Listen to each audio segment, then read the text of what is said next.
Barangay Bayan, mga kabayan.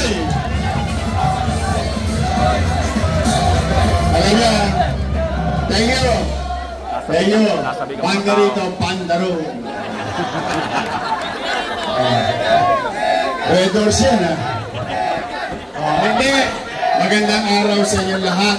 Nalungkot naman ako doon sa kwento ni JTV. Alam niyo ba sino may-ari ng Dapitan Sports Complex? Kayong lahat. Dahil yun ay pag-aari ng pampubliko o ng mamamayan. Pero, ito kasi si JTV, nanindigan. Maupo kayo, maupo kayo. Magtutong ako rito, papakarap mo namin. Hindi, pero kasi si JTV, nanindigan. Bilang kapalit, lahat ng latigo, aabuti niya sa katawan. O pati nga yung budget, tinatago sa inyo. Kaya ko ba walang pera?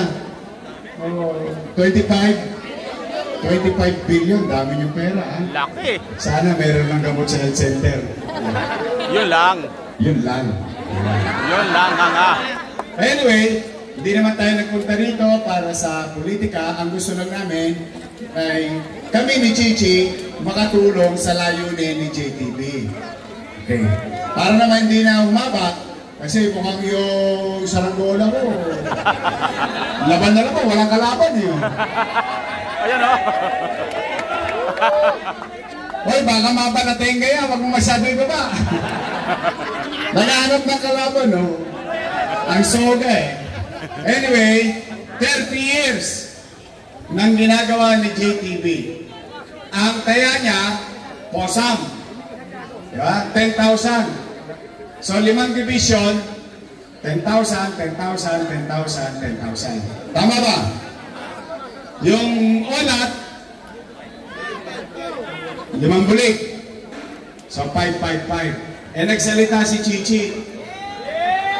Sabi niya, 8 net, dadagdagan ng 8 net. Yeah. Naka-record. Ayun, naka-record. Yari ka, Chichi. Wala to, hits. Mga batang rumlum to, Mindoro. Balik-balik, wala kang mawala nito. Anyway, so, kung may dagdag si Chichi na 8 net, 30 na yun. Diba, 30 na. 30, 5 division.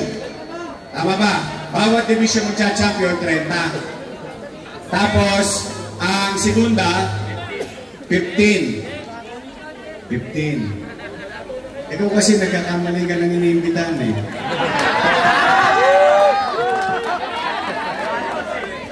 Total, hindi kayo maglalaro sa Dapitan. Babawi na lang natin sa premyo. Kanila na, court nila. Walang buwan na lang yun.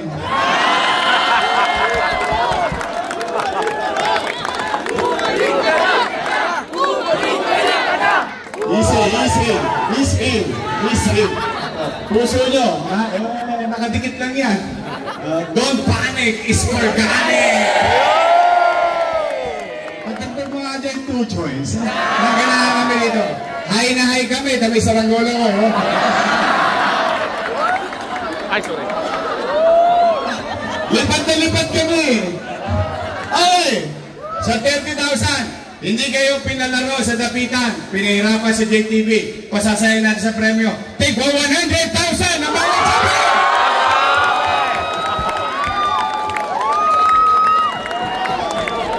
Bawat division, 100,000 ang champion. Bawat division, take 100. Okay ba yun? Kahit pa ng Dapitan. Dito na lang tayo sa kalsada. Yari na mga paldos! Diba? Talo-talo na tayo! Basta tayo mga batang kali, mapupuhay tayo kahit sa eskinita! Kahit sa mali! Don't panic, it's organic! Just at all, my friend. Pwede kang mag-back.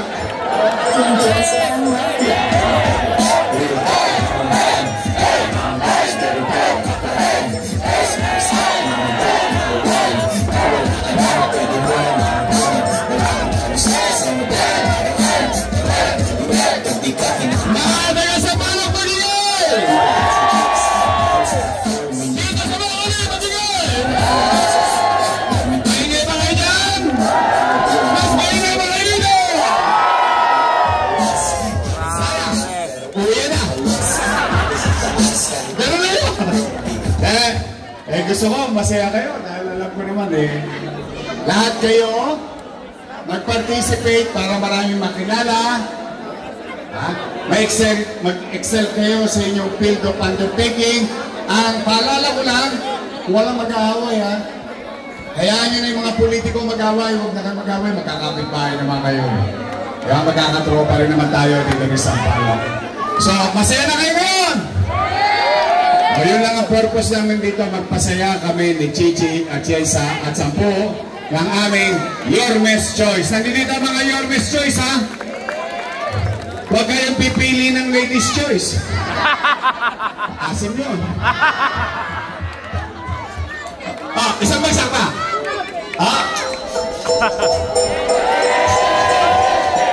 Outfit check.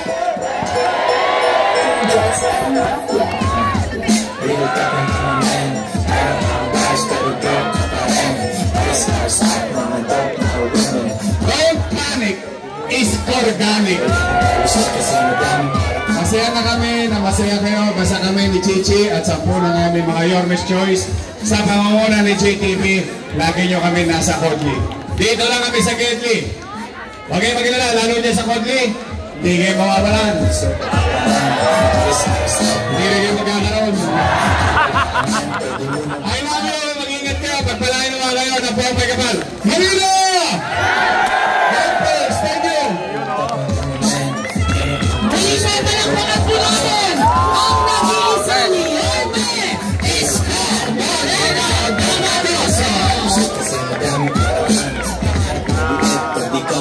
At syempre, hindi ba dyan nagtatapos sa ating programa sapagkat makikita din ang ating mga players. Anak maraming tao mga kababayan. Ang ating mga viewers.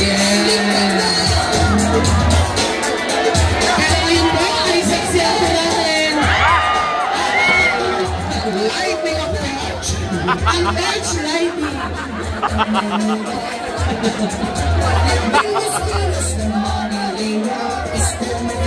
Siyempre, ito po ito unahan ng ating minamahal na Yorme, Isko Moreno Domagoso, Vice Mayor Chia Pienza, Napakaraming tao mga kababayan mula rito sa Congressman General JTV Villanueva. hanggang doon sa Jituaso, no? Nakikita niyo po yun. Yung may Jollibee doon sa dulo. Councilor Attorney Lady Quintos, Councilor Kuya Grabe, mga Francis kababayan. Albiron, Councilor DJ Sigurado na to, babalik na si Yorme dito sa Maynila. Councilor Eunice Castro, Councilor Attorney Lady Quintos, and Councilor Romeo Oming Bagay.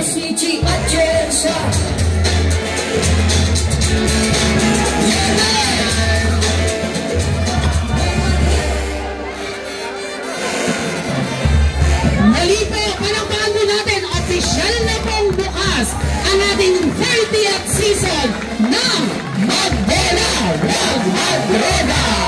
Yun, ang maganda, magkulang na lang sa droga.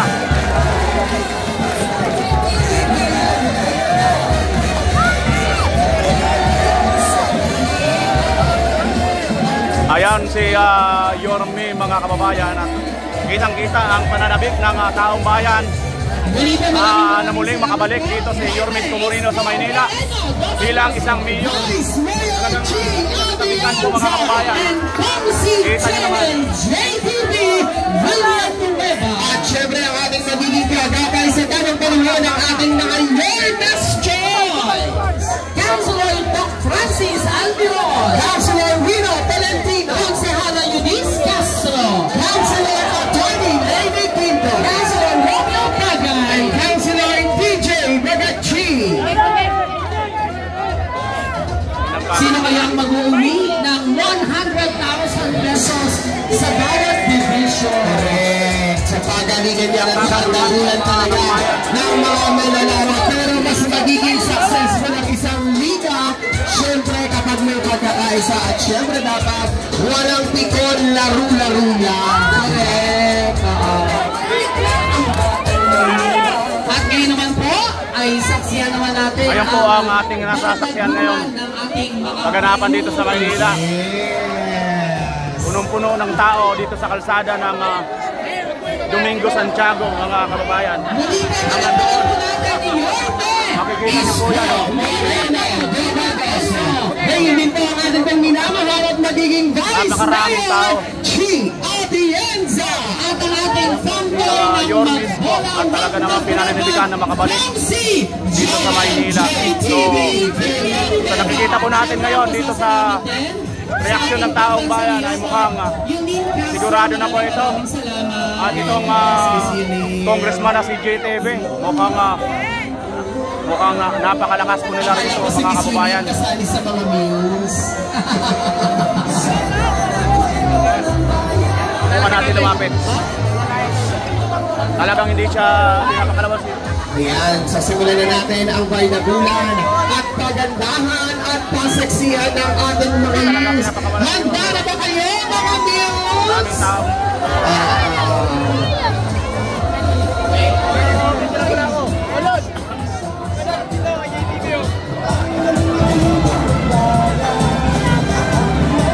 Sabik na sabik. Sa lahat po ng ating mga players, Ayaw po mga kababayan, no? announcement po mula po sa official fan page or Facebook page or Facebook account ng ating minamahal na Kongsi Joel JTV Villanueva. Pinagkakaguluhan po si Yorme. Ayan po mga kababayan. Wala pong kumpay ang mga tao. Tapos sa mga dito kay Yorme.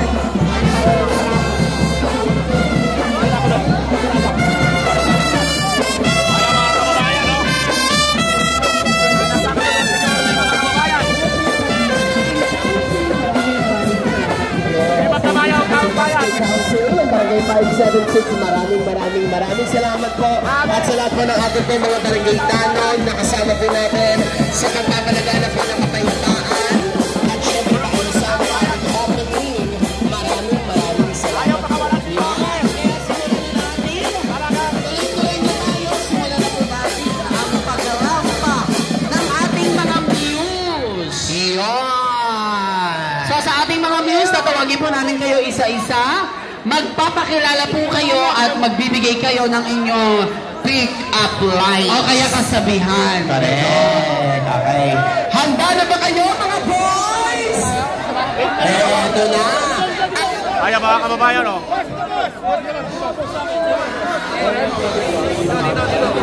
Hindi makaalis-alis. Napakarami po ang tumatalong at gusto mong picture dito kay Yorme. Ganito po, minamahal ng mga Maynila, ang batang Maynila, si Yormes Comorino.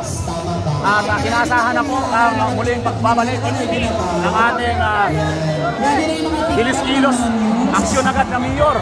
Kaya po ay si Yormes Comorino. Kasama sa mga miss po natin. Ayan mga sa ating sound system operator. Kita nyo naman ang taong bayan. Kasama para sa inyong TikTok guys.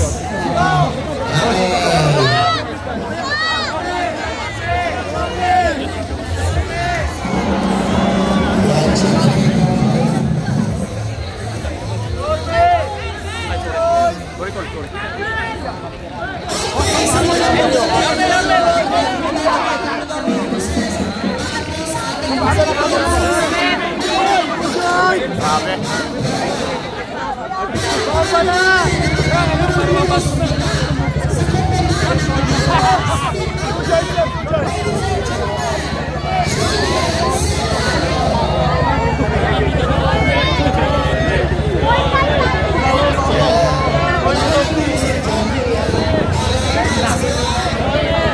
Ayan, ayan, kita nyo mga kaubayan hanggang sa nakasakay na sa sasakyan ay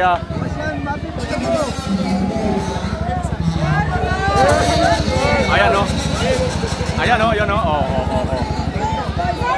ayan mga kaubayan o, ay yun o,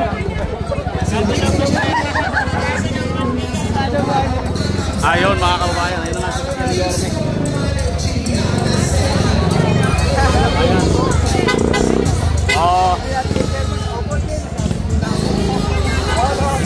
Kita nyo na kung gaano po karami at dumugin ng taong bayan itong si Yormes Comorino. Nasaksiyan na naman po natin ang spirit ng pagiging mahal ng taga Maynila. Ito pong si Yormes Comorino. Mga kababayan, sa napakarami pong tao, no? Yan, sa gitna na po yan ang itong pinagginawa nilang stage. At nung nakikita ninyo yung Jollibee doon sa may dulo, Jitwason po yun. Ganito po karami mga kababayan ang talagang taong bayan na nandito para sumusuporta. So, ayan po. Ito muli si Bimar Channel mga kababayan ay muling magbabalik sa susunod pa po na mga update dito nga po sa mga nagaganap sa Maynila mga kababayan. At syempre, yun nga, katulad ng inasahan ng karamihan dito sa Maynila, isa rin po si Bimar Channel ang umaasa po mga kababayan na ang Yorme Isko Moreno ay muling magbabalik dito sa Maynila upang muling pagandahin at linisin ang Maynila. Okay mga kababayan, so bye bye po. At syempre as always, ito po si Bimar Channel. Always God first po mga kababayan. Bye bye!